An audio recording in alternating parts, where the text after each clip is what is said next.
So my question for the panel is really, is our starting point one about pure biodiversity, or is our starting point about how we actually safeguard ourselves and prepare to keep going? So keeping calm, but keeping going.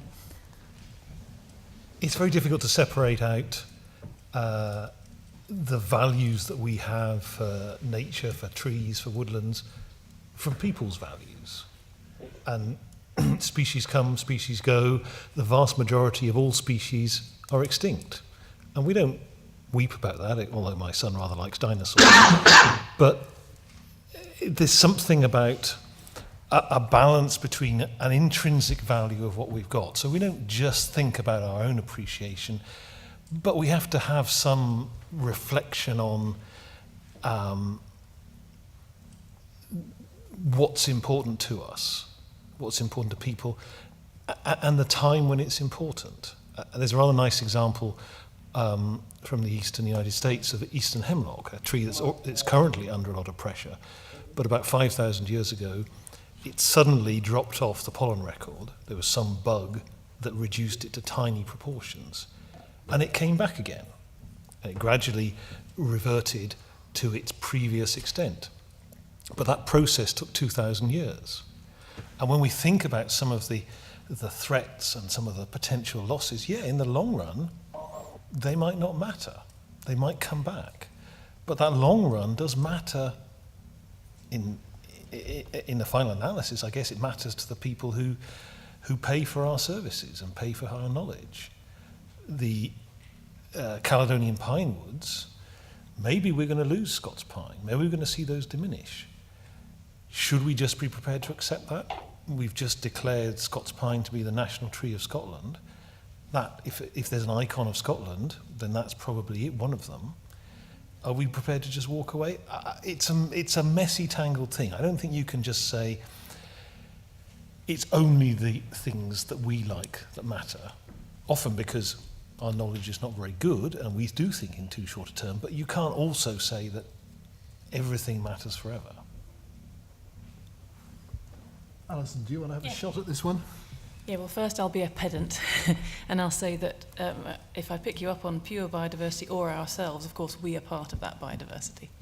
I think, in general terms, we do have to take the long view. We do have to accept appearances and disappearances and movements, partly because climate is changing, but that's just one of many, many reasons why things are moving. But we also, I forgot what I was going to say now. I have actually forgotten. Do you want to take over whilst I think about what I was going to say? Well, you're lucky you've forgotten what you're going to say. I haven't a clue what I was going to say.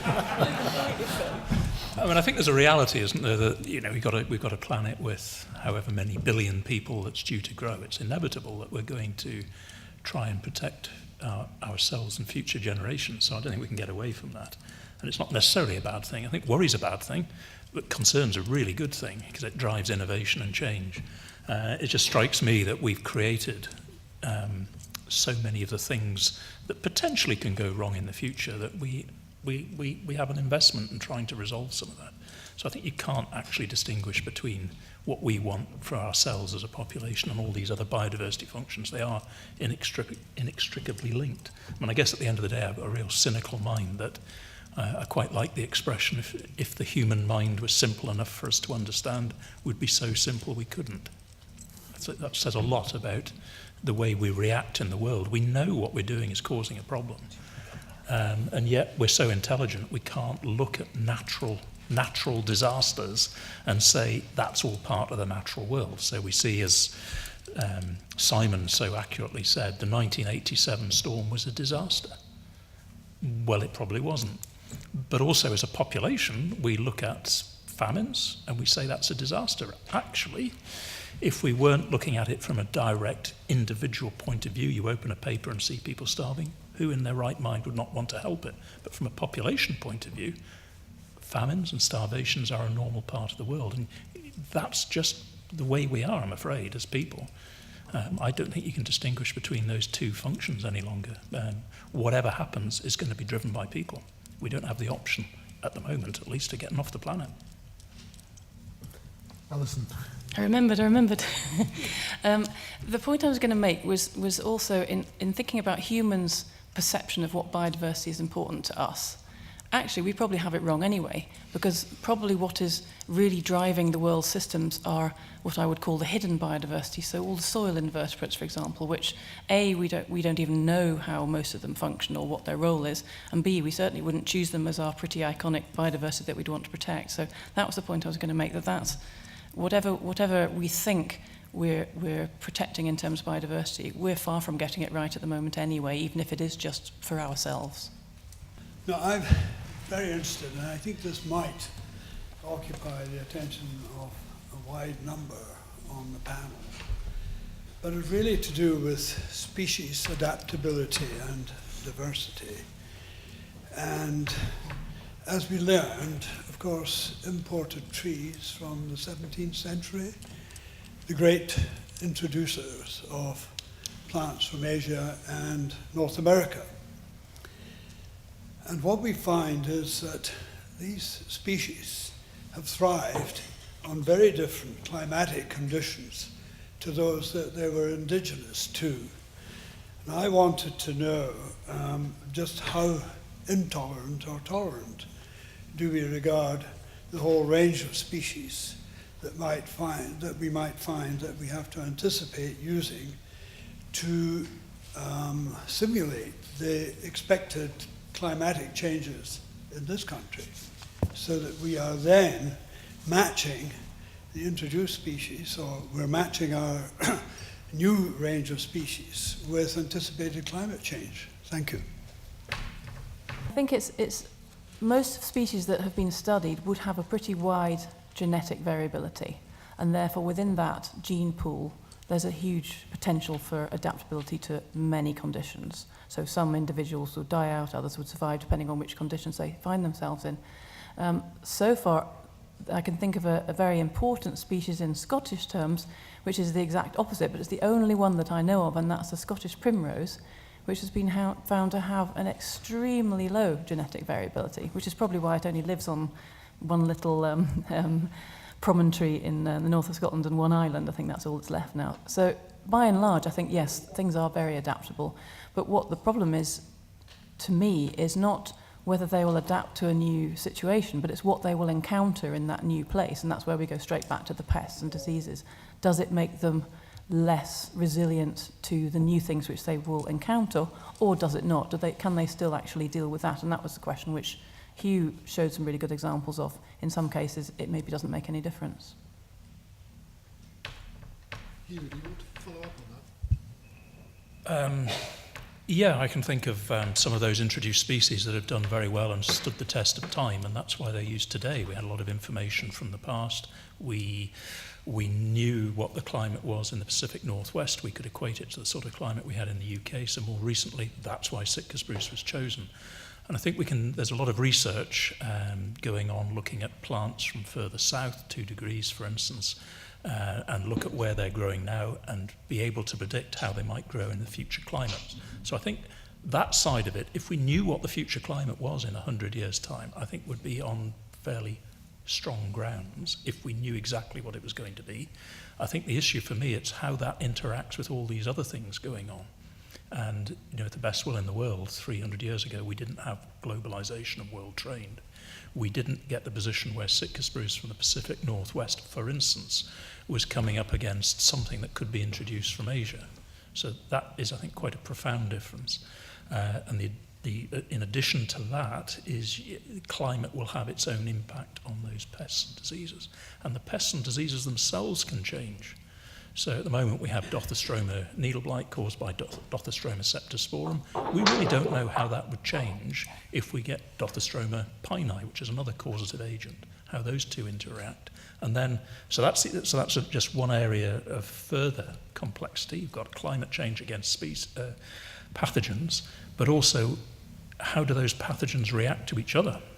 Up until fairly recently, we've been dealing with one pathogen at a time as a single issue. We're now seeing some of the pathogens that have huge variety of host species. So Remorum has 135 plus.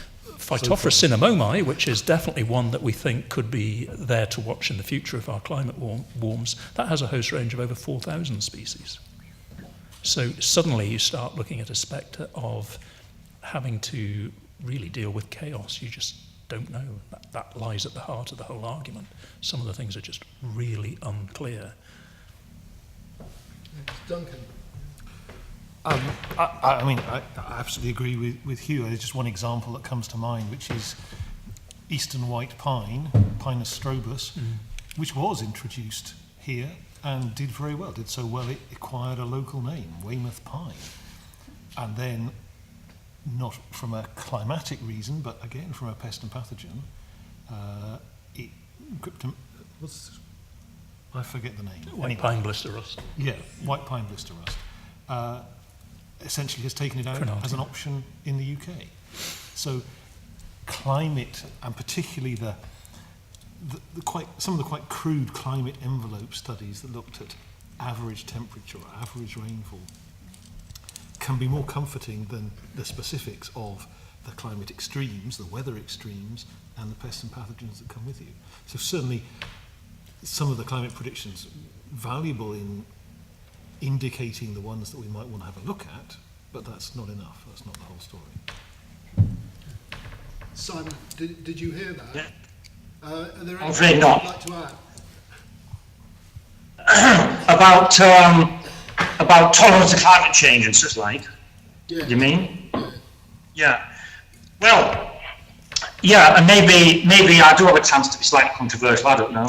I think if we take this longer view and we take trees that are maybe, let's imagine yew trees that have been in churchyards and maybe go back to Norman times, those kinds of trees, there are some. They've been there and they've been living, and they started out medieval warm period, one of the highest points of warmer temperatures, when there were vines growing in the north of England, when Greenland was habitable, and all the rest of it. And then they survived through the Little Ice Age, with some of the coldest periods that we've experienced in the mid-17th century, when there were ice fairs on the Thames, and the sea froze, and all those kinds of things. And then as we've climbed out of that into this more recent warming period, they're still going on. So I think we underestimate the tolerance of many species to changing conditions. And it wasn't just warmth that changed, it was also rainfall patterns to some extent and things like this. And I think if we look at the ranges of many trees, they have an enormous latitudinal range. And latitude equals temperature. So if we take trees that are growing in the north, they were growing further south in the colder periods. And it seems also that, historically speaking, going back to the great civilizations and our own sort of period since Roman times and so on, that the warm times have been the more prosperous times, the more productive times, the better times. And it's the colder times in the Dark Ages and in the Little Ice Age that have been the worst times, with crop failures and all the rest of it. So if we take this longer view, I think it's possible to see that there's a lot more resilience, and there are tree species and so on that are actually highly adaptable and have enormous ranges. And I know there's concern possibly about one or two species that might be on the limit of their range, and then might be the different varieties of many trees as well, that more continental varieties, more oceanic varieties, more northern varieties, more southern varieties, and so on. And by looking at these hardiness maps and the way that hardiness might move with changing temperature over time, we can probably do quite a bit by looking at varieties of the existing species and seeing which ones can be more suitable from further south if it's going to get warmer, or further north if it eventually gets cooler again, as some other people predict, and we eventually decline into an ice age in, I don't know, a few thousand years' time. But we don't need to worry about that far, the longer view. Anyway, there's some comments. Thanks very much. Can we have another question, please? My name's Andrew Heald. I work for Confederation of Forest Industries. In a previous life, I was a Sitka spruce forester down in North Wales. And I managed, it's more of an observation than a question, but if you can let me go with it, it's a lot of the forests I managed were really easy to manage because they're all even-aged and they're monocultures, which makes the forester's life boring but quite simple. But I also had about 800 or 900 hectares of quite advanced continuous cover forestry that had been established or had been converted and planned by a guy called Talis Kalnars, who was very, very famous in doing this kind of thing. And for various reasons, I never actually met Talis, and we never had a handover, and we never got any management plans. So I got all these very complicated forest management systems, which we really didn't know what was going on. And I spent a lot of time doing long-term design plans, which is what the Forestry Commission required us to do to get access grants, and it was all FSC certified, and our clients liked long 3, 5, 10-year cash flows. But with this continuous cover stuff, you weren't quite sure what was going to happen each year. So we could go and thin some areas, then some areas would blow over, and some areas would get natural regeneration. And to begin with, I got very frustrated with this because it wasn't doing what I wanted it to do. So each year I'd have to go and scratch my head and work out which areas to thin and which areas we got regeneration. Whereas the monoculture areas were dead easy. We'd go and fell 30 hectares. The next spring we'd go and ground prep it, and we'd plant it, and we'd spray it. It was easy. And I wonder a lot of the times whether we like to be able to plan our landscapes. We like, as someone said, we kind of fear change. And with the continuous cover forestry, the big unknown was wind each year. And to begin with, we got very nervous about wind, and then we just learned to accept the wind. Yeah, if the wind came and it knocked some stuff over, we went and got a felling license and cleared it up and replanted it or restocked it. And I think that's my observation with a lot of the change, is that we like to plan, and we like things to be ordered, and we like our landscapes to be structured and carefully managed. And I think what climate change will cause is, as everyone has said, we're going to get a lot more kind of known unknowns. We know there's going to be difference. We just need to adapt our management as we go. So thank you for listening to me. Thanks. Does anybody want, Hugh, do you want comments on that? Yeah, no, Andrew's right, of course, that if you manage in a way, if you manage because you know what you're looking for, that's always simple. I want to fell this crop in 50 years' time, dead simple. Once you move away from that and actually you're following what the forest is telling you, it does become more complicated. But that's where reality begins to creep in, because the one thing markets don't cope well with is, do we invest £200 million this year if we don't know what we're going to get in 20 or 30 years' time? So you do have to keep coming back, grounding some of this for some types of forestry with the reality. And unfortunately, one of the realities is real money going into some of these things. That's a fact of life. But in essence, I agree with Andrew that some of these systems offer far more flexibility for the future. It's just I wouldn't put all my money in that particular basket either. And it's the whole point. We want that flexibility. And it's at what level you adopt that flexibility. How many baskets?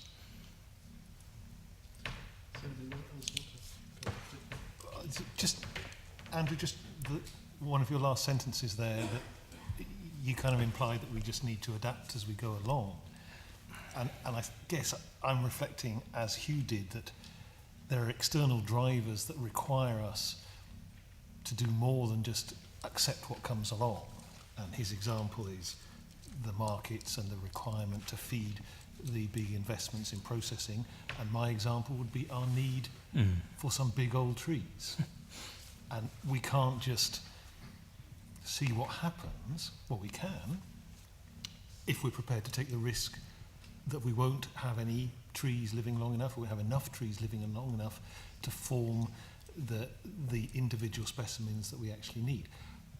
And maybe that comes back to our first question about, defining what we want is, of course, and being clear about what we want and the limits to which we're prepared to move away from that, it is the start of a clear and sensible approach to dealing with uncertainty. John, could I just add one thing that hasn't cropped up yet, of course, is that it's easy for us to say, this is what we want. The reality is, nothing will happen unless the owner who has that ground also wants that to happen. That's a reality, and we need to bear that in mind, that the owners themselves will have objectives. And it's that importance of social science, I think, that is coming into a lot of what we do in terms of pests and disease. It's not just as it appears on the surface of environment, host and pest. What does the owner want? What are the objectives of the owner? And we need to carry those people on with us. Otherwise, nothing happens. It only happens if people want it to happen on whoever owns that land. Thank you. My name's Tara Fraser. I work for Glendale. I run tree teams and we do contracting work. Really, my question is, or a consideration is, why is no one talking about the tree health and vitality? Why don't we go right back to the beginning and make the trees as healthy as possible, rather than looking at ways of limiting spread and creating buffer zones? And why don't we look at the individual trees? It's more of a urban environment question, and looking at the sustainable options there. Could I make a first crack at that? Yeah, I hope during my talk I did focus on the need to start off with healthy trees and maintain healthy trees. So I completely agree on that front. But also, don't run away with the idea that health in its own right is going to protect trees. Some of these are primary pathogens, and they attack the healthiest trees as well as the unhealthy trees. But it just seems to me sensible that you want to start life with as healthy a tree as possible, and you want to continue to keep it as healthy as possible. But it's not in itself the magic bullet. There is no magic bullet. It's part of that. And actually, it comes down to that quite interesting point. It's got to be healthy today, but it's also got to be healthy in 100 and 200 and 300 years' time. Now, that's difficult. That is difficult. And although I quite agree with Simon that the trees have got natural resilience, there's only so far you can take. It's only so far you can take that. Simon, that was a question about tree health. Why don't we focus on keeping trees healthy in the first place? Do you have any comments to make on that? I suppose, yes, we should keep trees healthy. How do we do that, though? Because many pathogens are always in the air. It depends, I suppose. Street trees and things like this need to be, and park trees need to be treated properly. I think we are pretty good in the UK with pruning techniques and things like this to avoid wounds and avoid pathogens getting into trees. We're talking about specimen trees and things like this. Trees also need uncompacted soil, they need proper moisture, they need nutrients. They need the same as us, really, don't they? Food and water and a good substrate and a lack of exposure to harmful pathogens. So I suppose if we try to keep the conditions right in all those ways, and we're talking about trees in more stressful environments in the middle of cities and squares and streets and those kinds of places, then that's what we should deal with. So we reduce the stress levels on those trees, and they'll be less likely to succumb to secondary infections and pathogens if we look after them properly in the first place. So I suppose there's some comments. Yeah, so Adrian Pringle, landscape architect with Dumfries and Galloway Council. I suppose it's following on from what Hugh was saying about we all serve somebody. In my case, it's local politicians and members of the public, I suppose. And there's a strong interest in protecting red squirrels and things that we see here and now, and particularly the nice fluffy ones. I think there's not an appetite for making choices which might affect some things in 100 years' time that's not on the radar for local politicians, I suspect. I just wonder how we, I think we're probably preaching to the converted here, but how do we impact that at a meaningful level? Alison. Yeah, it's a question that vexes me a lot as a scientist, and I think we're further towards that than we have ever been before, with what we call this ecosystem approach now, where we are bringing all different dimensions together to give a kind of composite about what will happen if you do A in place A, and not just in place A, but what will happen in place Z. And that, I think the same then applies to time, although we're not really applying it as well to time at the moment as we are to space. I think we're moving in the right direction. And I think it is up to us to be able to explicitly say the consequences of X, Y, and Z in times far into the future could be this, or the consequences of something happening far into the future could be X, Y, and Z very soon if we don't do something about it now. I think it's up to us to be a lot more explicit. So I think to me the best example is what we're doing now with the ecosystem approach in bringing those wider consequences absolutely explicitly into the public arena. So either panelists here want to add to that? Well, like Alison, it's a tricky question. And I guess that's in some ways part of our core skills. As professionals, we are generally understanding more than our clients and customers do, and interpreting that is what we do. Clearly it's not easy. Clearly telling stories, and the ecosystem approach is a way of telling stories. It's saying these things fit together. It's saying red squirrels are lovely, but they need seeds. Seeds come in abundance from large conifer trees, and therefore we need to find a way to maintain large conifer trees, is the kind of story you have to tell. I don't underestimate how hard it is when you're faced with very short-term political decisions and that kind of thing. And I don't have any magic answer to it, but that's surely our job, is to find that and tell those stories. Yeah. It is what I take from the question is, how do you manage for the long term in the sort of political systems that we deal with, very short term? And that's the classic discount rate conundrum, isn't it? The reality is we value today more than we value tomorrow. Everyone in this room values today more than they value tomorrow. That's why we have discount rates. But that's inimical to sustainability. And the problem we had in the past was convincing politicians and taxpayers to pay money now for something that they might not see any benefits for 70, 80, 90 years. But I think that fundamentally changed with some of the work done in the urban environment, where no longer did we say you have to wait that length of time to get benefits. You get benefits almost immediately with some of the planting.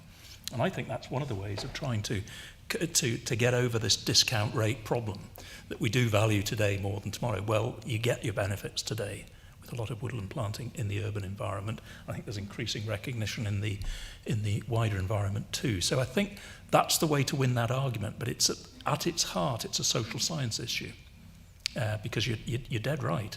A politician is not going to win votes in 100 years' time. They're winning votes now, and I think if we can persuade them that what we do now makes sense, then you're on a far better level playing field, I suspect. Yeah, it's a big difficulty, isn't it? Because politicians automatically have a 5-year attention span. Well, they have a shorter attention span altogether, really, about a 5-minute attention span, but a policy attention span of a few weeks and months. And then, yes, I think it's a major problem in our kind of system.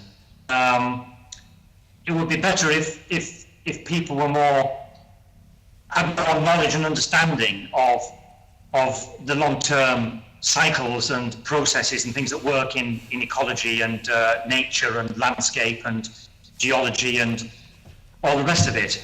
And that comes back actually to public education and these kinds of things. But politicians listen to various people, don't they?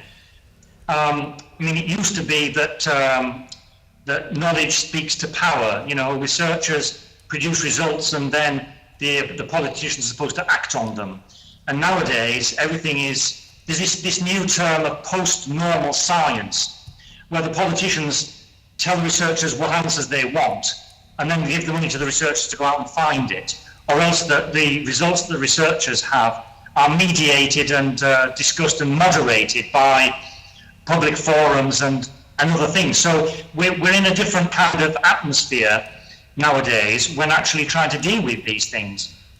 And politicians are not just listening to scientists, they're listening to all sorts of people with other agendas, especially we're into single issue politics and very, very powerful pressure groups of all descriptions, from environmentalists and social groups and industrial groups and economic groups and other political groups and all the rest of it.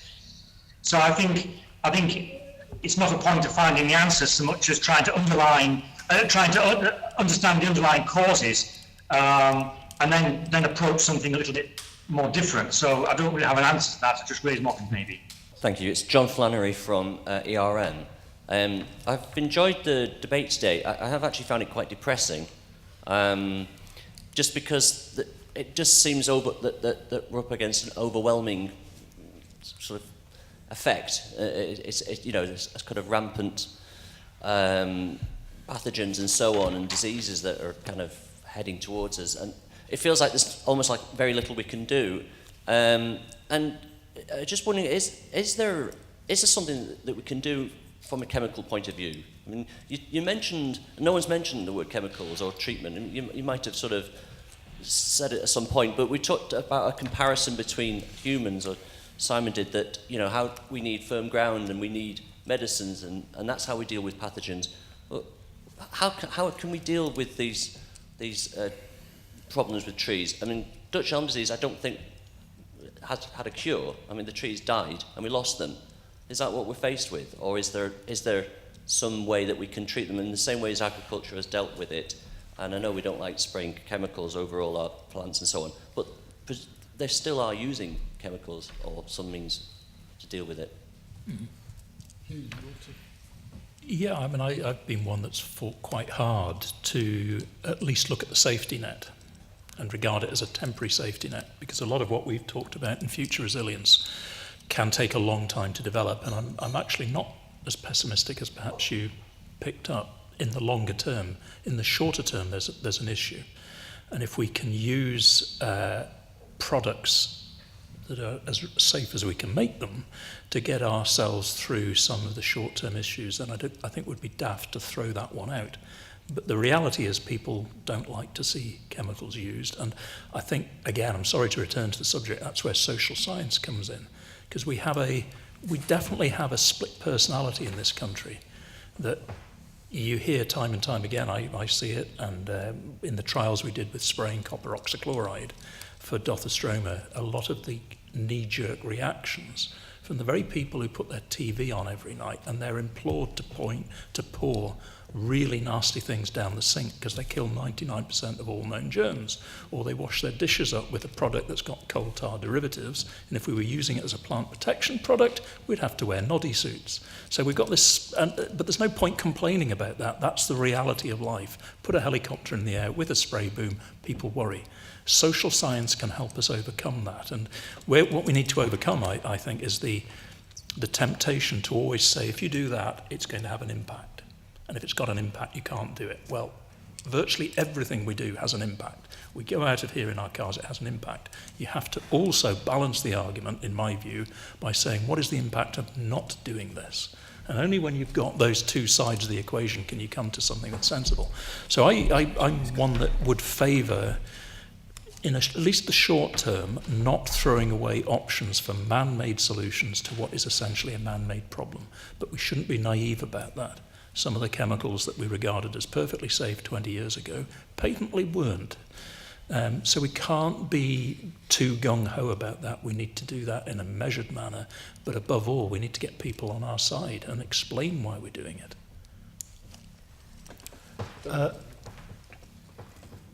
There are treatments for some of the serious diseases in the States. Millions and millions of ash trees being killed by emerald ash borer. Yeah, you can get a guy to come and he'll save the ash tree in your backyard.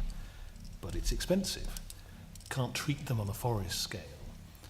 And that becomes part of it.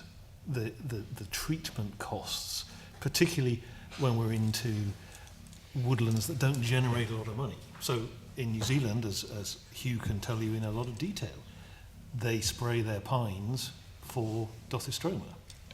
And they do it very efficiently and they do it regularly because it's worth their while. They can afford to do it. There is also an issue about our concept of naturalness, that we're unhappy with too much intervention because it's not natural. And there's a whole raft of issues around our understanding of natural and what that means and how we value that, particularly when, in any reasonable analysis, natural is probably a moving target anyway. And there was another thing. I had three, and I've forgotten the other one. So I'll stop there. Yeah, just to add really, and it's building on what Hugh already said, the biggest issue for me really is this question of what are the wider impacts of doing something. And so sometimes we know and sometimes we don't know. And if we take the Dothystroma example, I think there are tests going on now, aren't there, in terms of the wider impacts of that spray. Yes, okay, it might hit the target pathogen, but what else is it killing, and what do those other things that are being killed do in that woodland environment? So these wider impacts, we're far from understanding them with a lot of these chemicals, even the ones we think we do. But sorry to come back to it again, but a really good example of where I think there's this split personality is it's increasingly difficult, soon be banned, to put permethrin on plant products. Yeah. If my child gets head lice, what do I put on their head? Permethrin. You know, and we've just got to balance up. We have this completely different perception in terms of human health and what we do to ourselves, to the wider environment. And I mean, that is a fact of life, and we all want to go out there and see a natural environment, but there's a job to be done, and there's no point just going out and doing it. We need to bring people with us. That's why I think one of the keys, and there's no magic bullet, as I keep saying, is that social science aspect. It's probably the forgotten child at the bus stop with a lot of pest and disease issues, is we forget the people dimension. And I think it's going to be crucial going forward that we stop forgetting that and bring it into that, what will now be a four-way passage to look at these things: host, environment, the pest itself, and social interaction with that. I remember the other thing I was going to say, which was that our expectation of control has limits, in the sense that at some point, and in some futures, some possible options that we can see might be coming down the track, control just becomes too difficult because, and Hugh touched on it, with some of these complex declines, perhaps oak or beech decline, that they are now so far outside their comfort zone, their adapted natural environment, that they're just not very strong. They're not very well. They're a bit too frail, really. And dealing with consequences of pests and pathogens is still not going to be good enough. So we may get too far from where we start for that to work without also adopting different genotypes, different species. Okay, thanks for that. Simon, I think we're going to need to move on to final comments from the various panellists now, so perhaps you might like to make sure you've got a couple ready for us, and I'll go to the others first. So, should we start from the far end, Duncan? Oh, don't start with me. Start with Alison, because she's written some down. I've scribbled some down, yeah. Is that a typical female thing to do? There's three points that I want to make from the perspective as a scientist, I guess. The first one, which is the one that I probably made most strongly in my talk, is that we need to make sure we use the best available information to underpin the decisions we're making. And in many cases, we're still not doing that. But we also need to be explicit and to appreciate the limits and the uncertainties of the information that we use. The second point, which we're all in agreement on, is to be prepared for the unexpected. And the third point I'm going to make, we're also all in agreement on here, is that we need to be pragmatic. We need to take the longer term view. But we shouldn't, in my view, use that as an excuse for inactivity where there is something that can be done now. Thanks very much. Okay. My view is worrying is really bad, but concern is really good. And I spent 2 or 3 years just trying to warm up the argument that there is an issue out there. Because once you know you've got an issue, you can deal with it. And I think there's a real distinction to be made between worrying about something, which can be a very negative emotion, and having concern about it, because concern drives innovation and how we deal with it. So that was point number one. Point number two is we need to be real in everything that we do and recognise that people value today more than they value tomorrow, and we need to join up that particular dot if we want to talk about sustainability. I suppose the third one is nothing will happen unless people want it to happen, and that's people who either pay for it, who own the land. And the fourth point is to answer the earlier question about optimism. I'm actually really optimistic about the future of forests and forestry and trees. They are probably one of the most resilient things we have. It's just that we might not actually want the type of forest that we get. So compared to human, animals and other forms of plants, forests score highly all the time. So I'm really optimistic about that. It's just that we might need to get used to the feeling that they're not quite what we thought they were going to be. I don't know, about 10 years ago, I think quite a lot of foresters really had a kind of feeling that we'd sorted things out more or less, and we kind of understood native woodlands and production woodlands, and we were going down that route, and the surprise that Alison's talked about, the unexpected things, has really got us to a point where there's some new sorts of forestry, there's new sorts of tree management and expectations arising. And as Hugh's talked about, nothing gets done by the three of us or even all of us in this room talking about these things. The issue is that we have to influence more widely. We've had a number of very interesting debates and discussions in the last few months, and one of the most interesting ones we had was with some folk from Cranfield University who deal with risk management in all its forms, and their message was, if you want to bring people to the point where you can start to go forward, you have to talk a lot, and you have to have these discussions, and you have to come back and have them again and again and again, because we're starting to try and develop something new here, and we're only going to do that by talking and discussing until we get to some clearer ideas. Thank you. Simon, over to you. Well, I don't know what the others have said, so I don't know if I will repeat what that might be. But if we're thinking about this long term, the future, and all these issues, I will just remind us of what Niels Bohr said.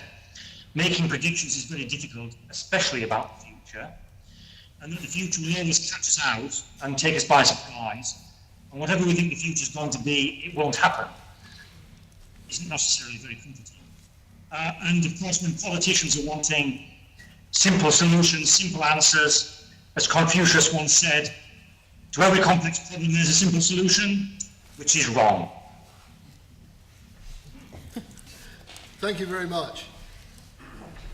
I'm certainly not going to attempt to sum up all the discussion we've had today, and I think actually that last point is a very good one to end on, that we have to forget about simplicity. We have to recognise that the world is a very complex place, and in order to work out just how to live in it, we've got to talk to each other a lot about the complexities of that world and about all the conflicting objectives, as Hugh said. Inevitably, there are a lot of different objectives that different people hold, and they themselves are in different positions to influence outcomes, and we have to recognise all that. But I do hope today's discussion has at least given you all a better feel for the sort of scope of the issues that we've been talking about, and encourage you to continue to discuss them amongst yourselves and reflect on them in your day-to-day practices. So just before I hand over to Phil to finish off this afternoon session, perhaps we could all once again thank the speakers, and that includes very much you, Simon. We'd like to thank you very much for joining us from Estonia, where it is, I guess, now about 7 o'clock, or getting on that way anyway. Yeah. So thank you very much.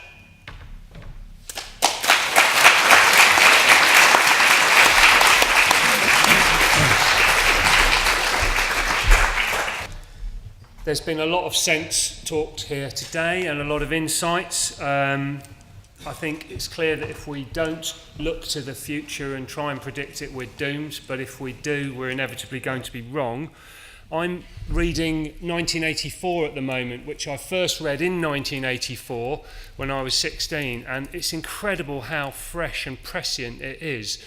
It's talking about today. It's amazing. It was written over 60 years ago, and I'm reminded of the concerns I had 30 years ago and thinking about how different they are now. We're in the middle of the Cold War, and I was really worried about nuclear war, and I was a member of CND, and now really that we face very different global political threats, and we've got non-state actors and terrorism and so on.